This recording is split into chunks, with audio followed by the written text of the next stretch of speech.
All right, welcome back to the show. We are live here on Facebook again, and I failed to mention in the opening segment, but we are simulcasting it on the new campus on-air FM, 95.9 FM, so we got a little bit of a radio flavor to go with it, and we are very happy to have you with us here on the show today. Brett Harker is here. This is just almost ready to make you a co-host of this program.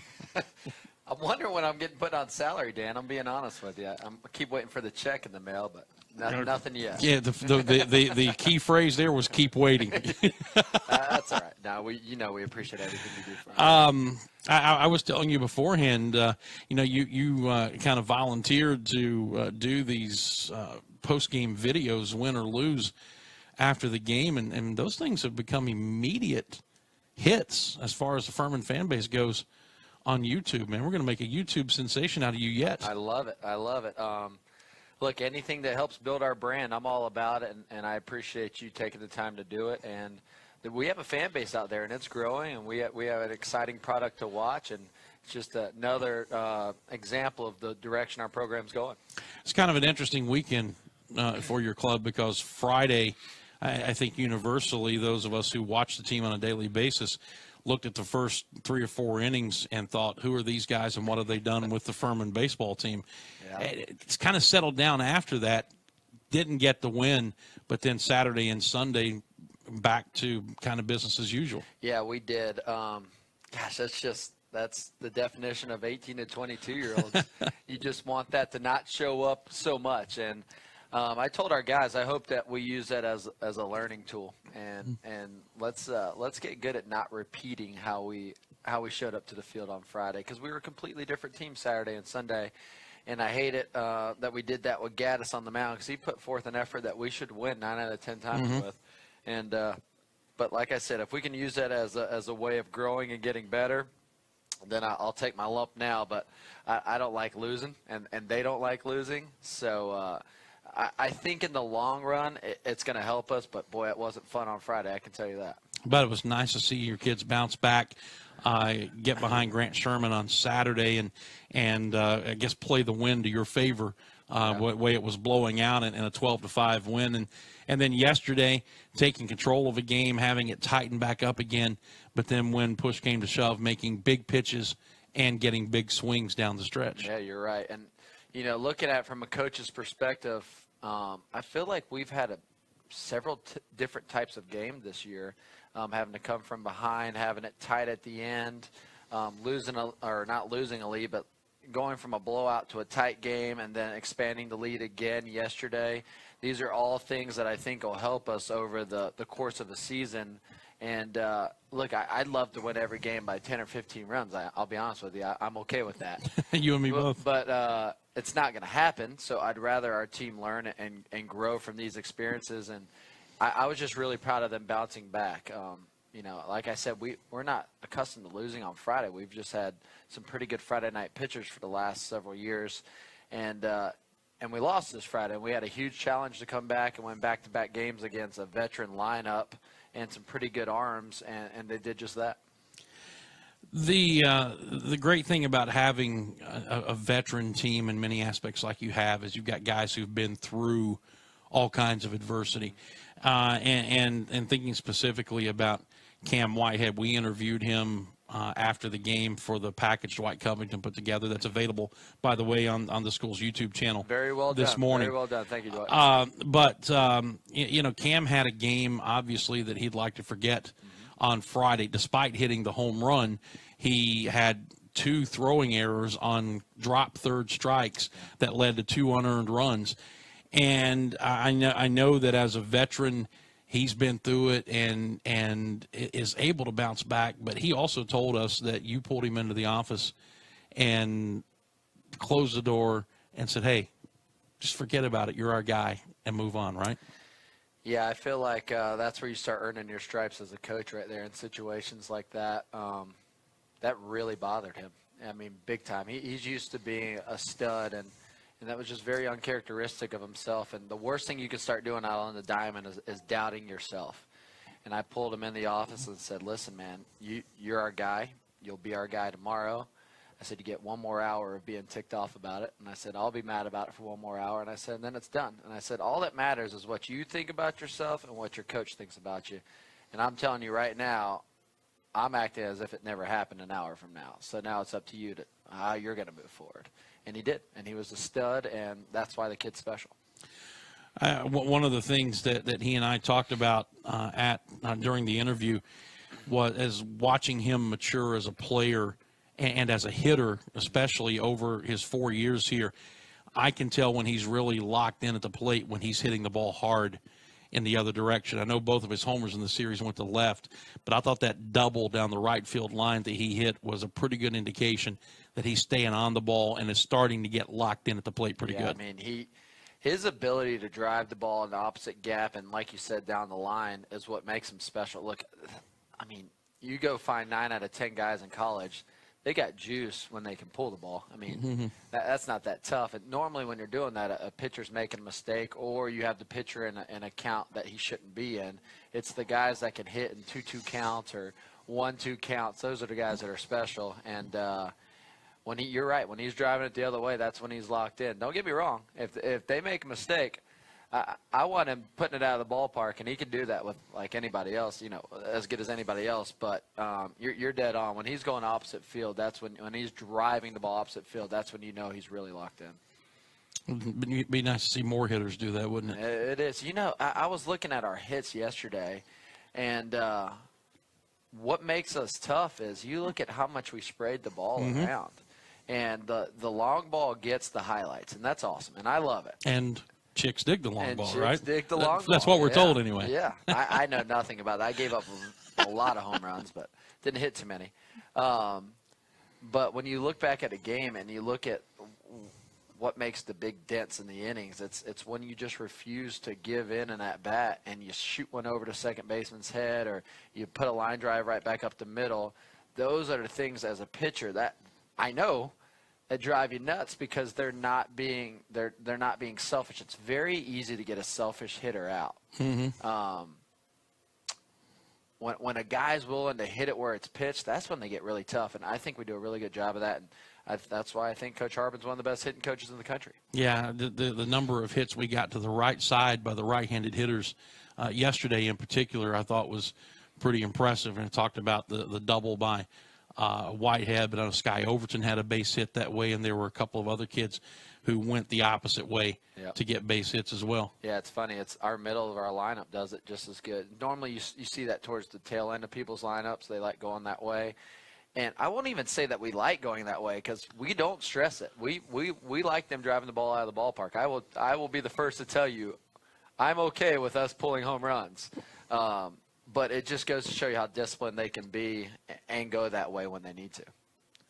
Our high-text graphic people are right on it. This is baseball coach Brett Harker. The Paladins win 2 out of 3 over Monmouth, and you've been talking since before the season the importance of winning series. I know you'd like to sweep them. You want to get greedy. But you're 2 for 2 out of the gate, and if nothing else, if you can keep that up, then it's going to be a successful season. Yep. I'm just going to have to tell you, everybody's happy that we're 5-2. I don't know. You wish you were 7-0, right? I think we have the team that should be 7-0 right now, and that's no disrespect. There was our losses that I thought, their Friday night guy I thought made us very uncomfortable, and that's not easy to do. But we have high expectations, and the kids said it on that Dayton series when we lost on Sunday. They said, it's a different feeling because we won the series, but we're not happy. And that, to me, is when you start becoming an elite program, when you expect a sweep. I've played on teams where when you didn't sweep, it made you sick to your stomach. And people are still talking about those teams. Well, I want people to be talking about this team 15, 20 years from now. And to do that, you got to be greedy. And I'm okay with that. You're allowed to be elite. All right, Gordon Gekko. Greed is good, right? But I can promise you Tom Brady isn't okay with a loss every now and then. And we're not going to be either. Yeah. Talk about your pitching and primarily your bullpen. Because we saw Billy Greenfield struggle for the first time this year. He's been so good in these early games. He struggled for the first time, but then Nolan Mullen came in and was very good behind him, picked him up, and Jake Crawford continues to do what Jake Crawford does. You got a chance to look at a freshman, Drew Holweger, on Saturday for the first time this year. You've got some good young arms who either haven't pitched yet or have only pitched briefly in these first 7 games, largely because your starters have been giving you innings. Yeah. I'm excited about him. I've said that all year. I think that's where our strength is. And we have some guys that are injured, Nick Verbeck, and we think that he's going to add a lot of innings as well. We have some injuries nicked up. Heath Hawkins is coming back. He should be good to go this week. We think he's going to play a large part. So we're excited about where we're sitting. I'll tell you what about Billy, and it's funny. I came home and my wife actually said the same thing. She said exactly what I was thinking, and he was off, but he still looked like he was going to dominate. Even when he wasn't making pitches, he still had the body language like, hey, I can still do this. And that's a huge difference. And honestly, that's what kept him in there longer. Fake it till you make it. You know, even when you don't have your stuff, make the hitter think you do. And look, if they're going to beat you, make them swing it. And they did. And, you know, we'll go to the next guy. But the last thing you're going to do is start being cute and, you know, try and place it around the strike zone and go right after guys. And look, if we had a game today, Billy would ask for the ball. And that's the transition he's made. And he's going to be huge for us. And you're right, Nolan coming in did a great job. And Jake Crawford, he's pretty good too. Got a couple of questions here from a young man that you spent a little bit of time trying to get to throw strikes consistently, Stephen Fondue. Oh, that's my boy. Wants to know, number one, why didn't you answer his phone call? Stephen, I was asleep by 8:30 last night. Don't get sensitive out there on me. He actually called me at a respectable time this time, 8:30. 2 weeks ago, he butt dialed me at 3:30 in the morning when I was sick, and I almost killed him. So, hey, we're even, bud, you know? So it means that he was up at 3:30. He was up. I was not. In the morning. Right. Okay, I got you. Not, yeah. He says, as a past player, so awesome to see Sky Overton and Landon Kay swinging the way they know how. We mentioned Sky a minute ago. Landon's getting a chance to play regularly now because of the injury to David Webble, your super freshman. Yep. And boy, is he taking advantage of the opportunity. Yeah, man, he's a really, really good player.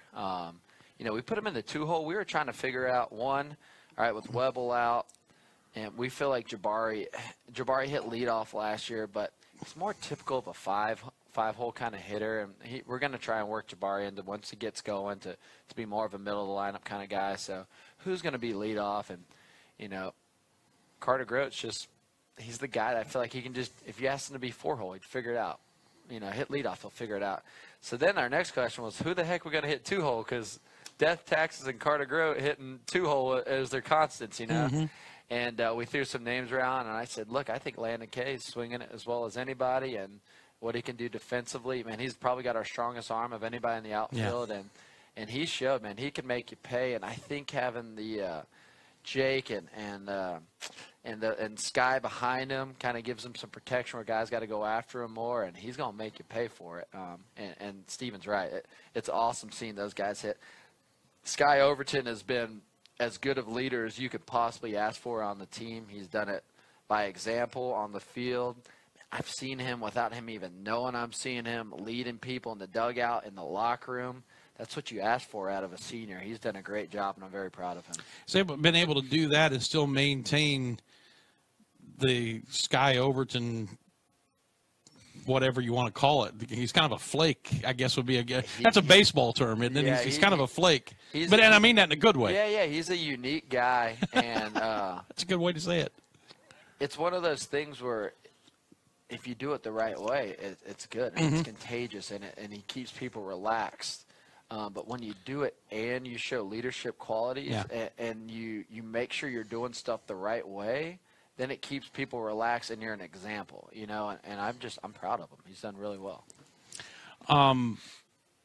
Visiting with Brett Harker, Stephen Fondue, thank you for the questions. It's good to see you up and actually functioning this early in the morning. When you say his name, if you could please say Fondue. Fondue. That helps. Okay. Yep. I'll try to remember that from now on. You got a busy week this week. We do. Starting tomorrow. Yeah. A 5-game week, a rare 2 midweek games. Yeah. It's really going to stretch your pitching a little bit. Kids who haven't thrown or haven't thrown much and now are going to probably get a chance to throw some. I love it. Let's see what we got. You know, we've been preaching about having some depth. Well, it's time to man up and show it. We'll have Hunter Baker going tomorrow. Obviously, we're excited about that with his debut and not being too shabby down at PC. It's going to be a completely different game tomorrow. Upstate's field plays about 3 times as big as Latham. I think if you hit it, walk to where you hit it, and hit it again, it's hard to hit a home run. So it's going to be a different field than what we've played at here this weekend. And it'll be really good to see how the boys respond. One, or it's only our 2nd game on the road, you know, see how we respond to that. And 2, be honest with you, go against a team that's had our number here recently. And it seems like they always play their best baseball against us. Some starter goes 7 or 8 against us and do really well. So I'll be interested to see how our guys respond. It's another great test, and if we want to be the type of program we want to be, we need to walk away from USC Upstate with a win tomorrow. Asheville on Wednesday, back here at Latham Stadium, so you're going to have to find a 2nd midweek starter, and that's where we're talking about now, some guys getting a chance to pitch maybe that haven't yet. Yeah, you know, we got some thoughts. You know, Austin Wood, freshman from Colorado, who has an appearance. He's got good stuff. He throws strikes. He pitches like a veteran kid. He was a very highly recruited kid out of Colorado. He was the number 2 arm out of Colorado. And we think he's got a really, really bright future for us. He's a big kid. Heath Hawkins coming off that injury. I don't know how long he could go, but he's a good choice. Tyler Kimbrell, a JUCO guy. Is Nick Verbeck going to be back from this injury? There's just some things up in the air. And I told our pitching coach, Caleb Davis, I said, listen, we'll worry about Wednesday once Tuesday's game is over. And that's why everybody keeps asking me about Wednesday. Well, we got 9 innings. I got to figure out how to win on Tuesday, and then we'll figure out who we're throwing on Wednesday. So you're a smart young baseball coach. Leo DeRocher famously said, "Never save a pitcher for tomorrow because tomorrow it might rain." Yeah, and it literally might rain on Wednesday. Yes, there you go. Yeah.